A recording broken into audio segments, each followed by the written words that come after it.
घाटी में अमन चैन के दुश्मन एक्टिव हैं। जम्मू कश्मीर पिछले कुछ दिनों में कई आतंकी हमले झेल चुका है। अब पैर पसारते आतंकवाद पर पलटवार की तैयारी कर ली गई है। दिल्ली में JNK के सुरक्षा हालात पर केंद्रीय गृह मंत्री अमित शाह की अध्यक्षता में बड़ी बैठक हुई। बैठक में जम्मू कश्मीर में आतंक पर बड़े एक्शन प्लान पर मंथन हुआ। 2 दौर की बैठक में पहली मीटिंग करीब 3 घंटे तक चली, फिर दूसरी बैठक शुरू हुई है। इस दौरान आतंकवाद से निपटने के साथ साथ अमरनाथ यात्रा की तैयारियों की भी समीक्षा की गई। सुबह 11 बजे से जम्मू कश्मीर की सुरक्षा, आतंक के खिलाफ ऑपरेशन, काउंटर इंटेलिजेंस और टेरर फंडिंग को रोकने और LOC पर घुसपैठ पर पूरी तरह रोक लगाने का प्लान तैयार हुआ है। वहीं दूसरे दौर की बैठक जो दोपहर 2 बजे शुरू हुई, इसमें अमरनाथ यात्रा, उसके दोनों मार्ग बालटाल और पहलगाम की सुरक्षा सुनिश्चित करने के साथ साथ यात्रियों की सुविधा और दूसरे कई अहम मसलों पर मंथन हुआ। आतंकी घटनाओं पर लगाम लगाने और अमरनाथ यात्रा को सुचारू और सुरक्षित बनाने के लिए गृह मंत्रालय में चल रही बैठक खत्म हो गई है। और आप देखिए तस्वीरों में तमाम जो बड़े अधिकारी इस बैठक में शामिल थे वो अब सिलसिलेवार तरीके से निकलना शुरू हो गए हैं, क्योंकि बैठक जो है वो लगभग खत्म हो गई है। सबसे महत्वपूर्ण बात गृह मंत्री की तरफ से ये बताई गई कि जो श्रद्धालु हैं उनके मन में किसी भी बात का डर ना हो और भारतीय सेना की व्यवस्था चाक चौबंद हो। हालांकि ये फिलहाल मोदी सरकार की जो नई कैबिनेट बनी है उस कैबिनेट में सुरक्षा व्यवस्था को लेकर पहली और अहम बैठक थी, जिसको लेकर लगातार 5 घंटे ये बैठक मैराथन चली। इस पूरी बैठक में तमाम बड़े अधिकारी, बड़े सुरक्षा एजेंसियों के बड़े जवान शामिल थे। कैमरामैन रमेश रत्नाकर के साथ सुशील पांडे, न्यूज 18 दिल्ली। और आइए अब आपको ये बताते हैं कि इस हाई लेवल मीटिंग की जरूरत क्यों पड़ी, क्यों गृह मंत्री अमित शाह ने इतनी बड़ी बैठक की है। दरअसल JNK में लगातार हमले हो रहे हैं, वहीं दूसरी तरफ अमरनाथ यात्रा पर आतंकी खतरा मंडरा रहा है। सेना पर आतंकी हमले का अलर्ट है। इसके अलावा जम्मू कश्मीर में विधानसभा चुनाव भी होने हैं। इन सब बातों को ध्यान में रखते हुए मीटिंग बहुत जरूरी थी। सुरक्षा को लेकर दिल्ली में हुई मीटिंग बेहद हाई लेवल की गई थी। इसका अंदाजा आप इस बात से लगा सकते हैं कि बैठक में अर्धसैनिक बलों के प्रमुख रॉ और IB के चीफ शामिल हुए। JNK के उपराज्यपाल और NSA अजीत डोभाल भी शामिल हुए। आर्मी, वायुसेना के अधिकारी बैठक में शामिल रहे, साथ ही गृह मंत्रालय के अधिकारी बैठक में शामिल थे। जम्मू एंड कश्मीर राज्य की सुरक्षा की स्थितियों की गहन समीक्षा की जा रही है। अभी हाल के समय में जिस तरीके से भारत के प्रधानमंत्री श्री नरेंद्र मोदी के शपथ ग्रहण समारोह के बाद से लगातार आतंकी घटनाएं बढ़ी हैं।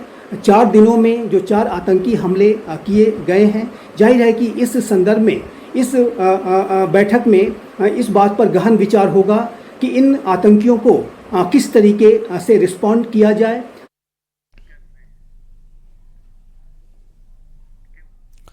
सबसे हैरान करने वाली बात तो यह है कि मोदी 3 के शपथ ग्रहण के बाद से ही आतंकी बौखलाए हुए हैं और तब से लेकर अब तक कई हमले हो चुके हैं। हमलों की टाइमलाइन पर अगर गौर करें तो 9 जून को रियासी में बस पर आतंकी हमला हुआ। इस हमले में 10 लोगों की मौत हुई थी। 11 जून को कठुआ में इसी तरह का हमला हुआ, जिसमें सुखल गांव में हमले में ग्रामीण घायल हुआ, जबकि एक आतंकी ढेर हुआ था। और इसी दिन यानी 11 जून को डोडा में सेना के जवानों पर हमला हुआ। इस हमले में 5 जवान घायल हुए थे। और फिर 12 जून को डोडा में आतंकियों से मुठभेड़ हुई। इस मुठभेड़ में एक जवान घायल हुआ था।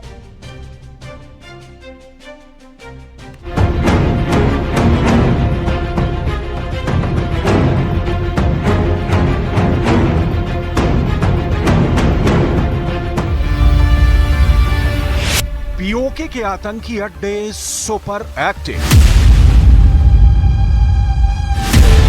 ISI ने 3 टॉप कमांडर को टेरर कॉन्ट्रैक्ट दिया।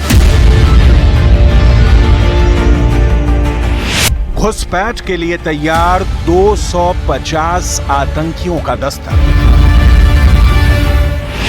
रडार पर आया मोस्ट वांटेड अबू हमजा।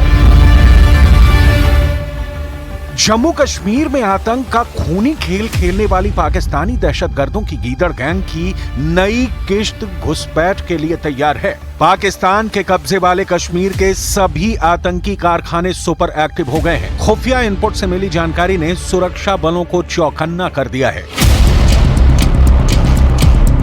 क्योंकि पीओके के आतंकी अड्डों पर जबरदस्त हलचल है। टेरर कैंप में बौखलाए आतंकी सरगनाओं का जमावड़ा लगा है। भारत में दहशतगर्दी फैलाने के लिए बाकायदा कॉन्ट्रैक्ट दिया जा रहा है। कमांडरों की तैनाती कर दी गई है।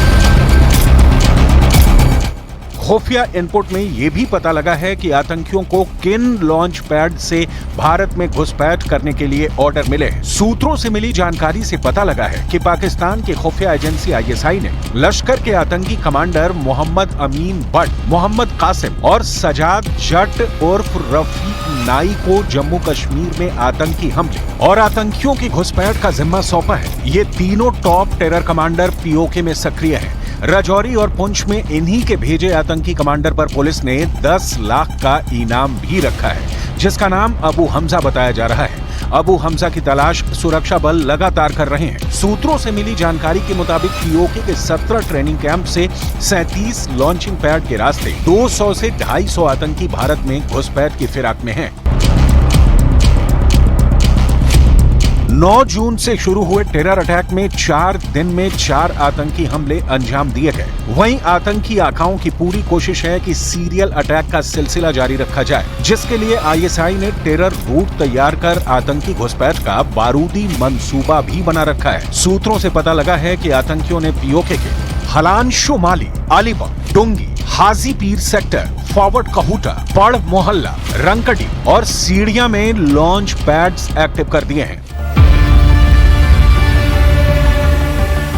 मौत बांटने के हथियारों से लैस दहशतगर्दों का दस्ता भारत में घुसपैठ के लिए आत्मघाती जोखिम भी उठाने के लिए तैयार है। हालांकि भारतीय सुरक्षा बल की मुस्तैदी ने दहशतगर्दों को उनके बिलों में दुबके रहने पर मजबूर कर रखा है। कठुआ में जारी सर्च ऑपरेशन के बीच भारत की तरफ से दहशतगर्दों को क्लियर मैसेज भी दिया गया है। सिक्योरिटी फोर्स के साथ ही कश्मीर घाटी में आतंकियों के खिलाफ लोगों का आक्रोश देखने को मिला है, जहां आतंकियों के खिलाफ आम कश्मीरियों ने जोरदार प्रदर्शन किया है।